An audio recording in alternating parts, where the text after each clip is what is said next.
Hello everyone. Now I will introduce to you software that supports automatic comment distribution on Facebook groups. First, to be able to comment on groups, we need to scan groups according to the target customer file.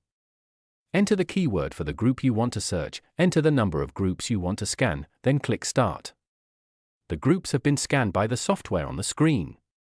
After scanning, we will export Excel to filter potential groups.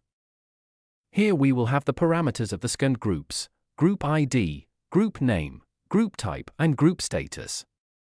By scanning groups by keywords like this, we can filter out quality groups with many participating members. You can scan for keywords that match your industry, products, or services. Very useful, isn't it? Next, we will copy the group ID column and send it to the automatic posting software. Click on the group comment function in the viral marketing section. Enter the group ID here. We paste the IDs of the groups we just scanned here.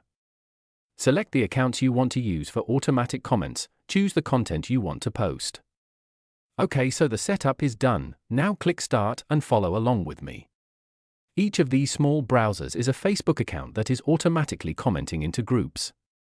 And now you no longer have to do it manually. Isn't that great? Please contact me. I will advise and support you in using automatic comment spreading software on groups. Goodbye and see you again.